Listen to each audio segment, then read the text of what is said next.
Hey guys, good afternoon. Welcome to episode 8 of the State of Miami podcast. I'm so excited to bring you this episode with Mileyka Burgos-Flores. She's the founding executive director of the Allapattah Collaborative CDC. We're going to talk about equitable development and get into more about her motivation behind being so involved with, this kind of sustainable development in Miami-Dade County.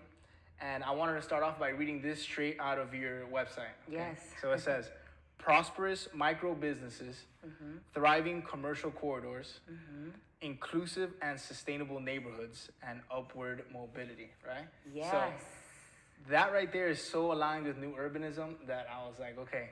That's my soul. Yes, I feel like it's my That's soul my too. soul. You give me goosebumps. Yeah. Awesome. Well, so my first question is, right, what does placemaking mean to you, and how does what I just read tie into placemaking for you? Placemaking is the core, because placemaking is understanding the assets of a community and making those assets prevalent and building around them. It's really making the neighborhood reflective of the diversity, especially here in Miami, of its people. A neighborhood should look like the people that live in it. Of course. And that's what placemaking looks to me. What are the things that people in this neighborhood need? What are the things that are going to make them more resilient? What are the things that are going to make them more comfortable or improve their health and their daily lives, their lifestyle? So that's what placemaking means to me. Wow. How can the community participate in creating that? So it's a multifaceted process. Okay, so in other words, you include the neighborhood instead of exclude them, and you want to hear their voices. You want them to be involved with the master plan of Allapattah and whatever it is, the vision, right, moving forward. Yes, if I'm not in it, it's not for me. Yeah, of course, it's definitely not. I love what you just said right there, and it's true. There's the development practices of Miami-Dade County for so long has been like to exploit the community and pretty much take out the most value as possible and kick these people out. But you're talking about now, hey, let's bring them to the table and let's hear their voice and let's create a place that is inclusive, right? So I love all of that. Those are strong words, but I didn't say them. No, but I'm saying, I feel like you're aligned with Yes, with yes, that. you're totally right. So I also wanted to talk about your time at the Allapattah Collaborative CDC. What made you want to embark on this mission? Because I did some research on you and I saw you went to you went to FIU. I think you went all over the place, right? You studied community real estate development instead of regular real estate development. So I studied urban development and design. So community development is tied in because of in new urbanism, the charrette process. But I want to talk about you. Why did you embark on that journey for the Allapattah Collaborative CDC? You're Dominicana, right? Soy Dominicana. Okay. But you weren't, were you raised in Allapattah? No, Absolutely not. Okay. So I was born in the Dominican Republic. Okay. My family moved to Boston. And when it was time for college, I did not want to stay in Boston as much as my family wanted me to. I ran to Miami. Miami wasn't even in my plans. It's just that I applied through the common application, and then this opportunity came with a full scholarship to go to UM. I didn't even know UM existed. But when I came and I saw those beautiful palm trees, I saw that it was a top-notch communication program. I'm like, and they called it the Harvard of the South, and I'm like, this is where I'm coming. Yes, we're doing this. And I fell in love with Miami. Within my first semester, I got homesick. And I needed to do my hair, see Dominican food, feel your culture. Feel the culture. Yeah. And I asked some of the ladies at the cafeteria, hey, I got to, get my hair done. Where can you take me? So they took me to Allapattah, and I immediately fell in love with it. That was 1998. Wow. Ever since then, we started a student club at UM, and we would do community service in Allapattah. I have been board member of organizations in Allapattah. I have been attached by the hip to this community because I loved all the sweat equity and so much that they have devoted to this community that if you really look at it, it has been a disinvested part of Miami. Sure. It has been, put aside, and now there's interest, but what about the people that have been there for so long? So what inspired me to start this is that I just saw demolishments. A lot, like in 2015, at 2016, around that time period, I just saw a lot of ensembling of millionaires buying specific properties, not really moving on them, but just ensembling land. And then I saw a lot of things being demolished. Things that used to be a business that I frequented. Wow. A store that I went to, a hair salon, a bakery, a bar. And now that place is gone because it got demolished. Yeah. And that made me think a lot, and like that's when I started, getting super serious and like talking to Paul George at Miami-Dade College on like what is the history of Allapattah, like what's going on, and talking, literally going to University of South Florida and doing this community real estate development program because I understood that I'm not just gonna jump in. I'm gonna educate myself and then jump in. And then that's when actors like South Florida Community Development Coalition came into the play. The NALCAB, National Association for Latino Community Asset Builders. And then we started talking about, let's put together a community plan, an equitable development action plan. Because obviously I wasn't planning to do this by myself.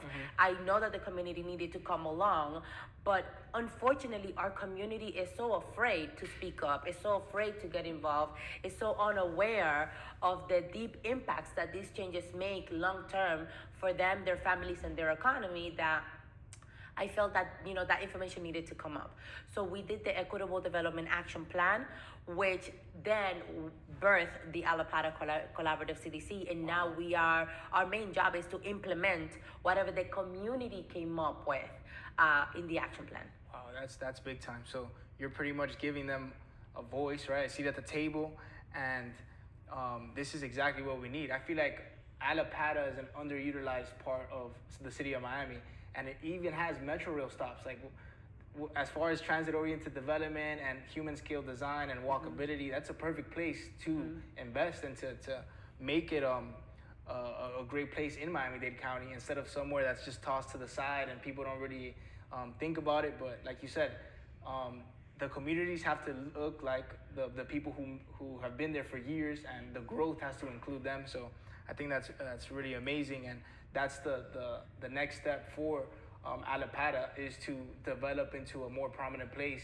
and it doesn't have to be gentrified, right? Well, I'll tell you one thing. If you go to a small business in Allapattah that is renting and say, hey, let's make this prettier, they're gonna say, no, let's leave it like that, because then they're gonna raise my rent, and they may also buy the building and kick me out. So just leave me in my hole on the wall, because then I'll still make a living. And that's what I want a lot of people. Like, one of the things that we want to do at the Allapattah Collaborative is make Allapattah more human as far as the way that people think of it. Many people don't understand that the sweat equity of the people that invested in Allapattah in the 80s, in the 90s, when Miami was not an easy feat, because we had a lot of drug problems, we had, cocaine a lot of the whole cocaine cowboys. So the places would be put on fire and nobody would show up because, the history of Miami in the 80s and 90s was very tough. And these immigrants, because these are immigrant communities, so power to the immigrant small business owners, they are the ones that came in and said, you know what, I know I'm not gonna get insurance in this location because they don't insure this part of the town, or we have been redlined, or whatever it is, but I know how to cook, I know how to cut hair, I know that I can put this multi-service office and I can service this community. So they have been serving that community for decades, but now, because they didn't get to buy, they didn't have the access to capital, they didn't have all these elements that are needed, they now get kicked out. And that's the part that really blew a casket in my brain and said, okay, we gotta do something. And it's like, I don't see anybody doing anything about it. We need to do something about that. Wow. No, I definitely agree. So can you touch more about the 17th Avenue Action Plan? Like, what does that look like, the implementation of it moving forward for Allapattah? Yes, so one of the biggest wins that we got from the 17th Avenue Action Plan is that, Equitable Development Action Plan, is that we know that we wanted to sustain the small businesses. Okay. Sometimes you just need to focus. It's not that we don't care about residents. Yes, we do. But residents need these small businesses because they are the services that they use. part of the whole urbanism is like you need to have access to these assets right away. These small businesses are assets. Of course. They become third spaces. They actually provide the actual service. They provide jobs. They provide they provide money for the city and the county and so on through taxes and fees and so on. So they are a community asset. One of the best community assets that was born and raised and kind of spurred out of the community need, right? So that's an asset that we wanted to protect. So one of our biggest things is that how do we keep those businesses in place? Okay. How do we spur up this commercial corridor? And how do we highlight the cultural aspects of the community, knowing that the number one industry in Miami is tourism? How do we bring more people to understand what we have and enjoy it, while not kicking us out of the things that we build ourselves, right?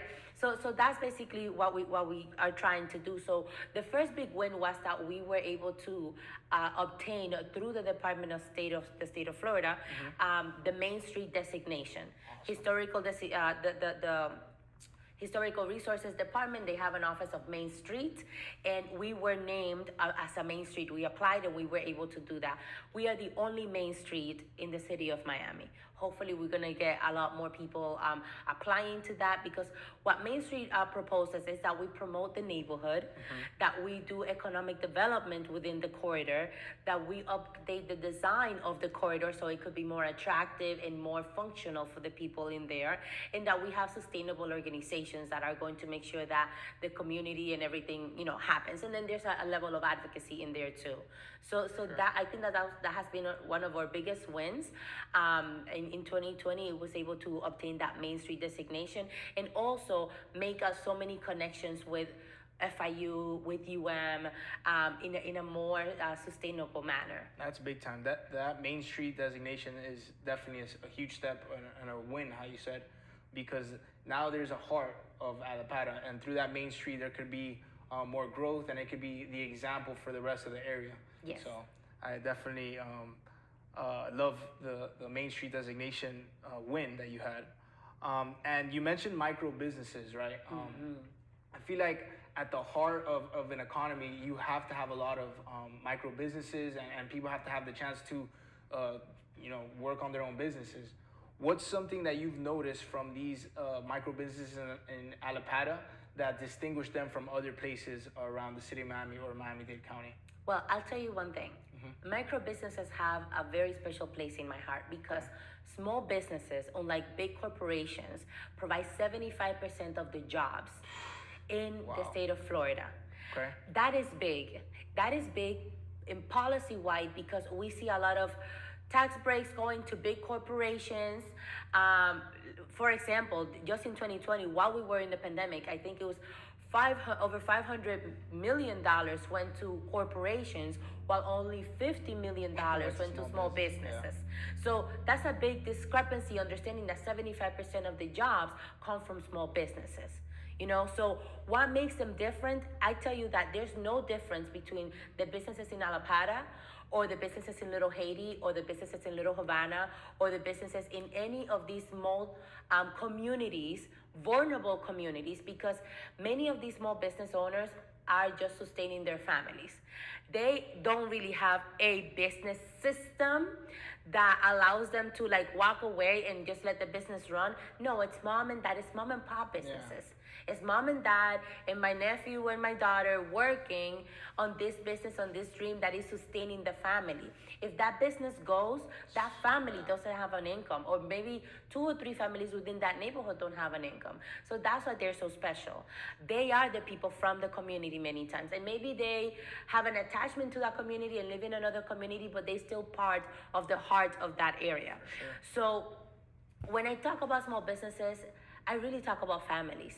I really talk about mom and dad. I really talk about, the regular Joe in Miami that is just making ends meet. And we need to rise and stop thinking about this survival strategy and method and move into thriving, because when one person thrives in Miami, we all thrive. Sure. and it becomes a sequence, you know. So Compounding if effect. one business does well, what happens when that micro business does well? Well, they're gonna hire more people, or they open another store or another place. So they spend more money in their homes. They spend more money within their community. So I think that there's so much win and so much economic potential with small businesses that you won't see with large corporations, and that's why we invest so much time and energy to them. That's a great answer, and it's definitely micro businesses are a huge part of the economy, and how you said a major driver in the economy. And a lot of times, I feel like people and the government, right, focuses more on the big corporations, as you mentioned, instead of the small businesses, which are the majority of people. So I feel like you're fighting the good fight over here in Miami-Dade County, and I thank you for that. And I hope we can continue connecting and making things happen. And I hope Allapattah grows in the most equitable way possible as far as development and sustainability, and gets the neighborhood involved. And you're definitely a big part of that. So thank you, right, for that kind of vibe, bringing it to that part of Miami. Like I said, it was a pleasure speaking with you. It was amazing having you on for episode 8 of the State of Miami podcast. And Mileyka, thank you again. And guys, follow her on social media. Do you have social media? Yes. Allapattah CDC in Twitter, Facebook, Instagram, and the website, and LinkedIn. Yeah. And they can follow me too, Mileyka B. I think Mileyka B. Okay. So yes, we'll put it in. Awesome. We'll share it with you. All right, guys. As you can see, this is the beautiful skyline right now of the urban core. Right now, we're at her offices, right, at the CIC Miami. So if you want to get in touch, just contact her. Yes. And thank you so much for being on again. So thank you so much.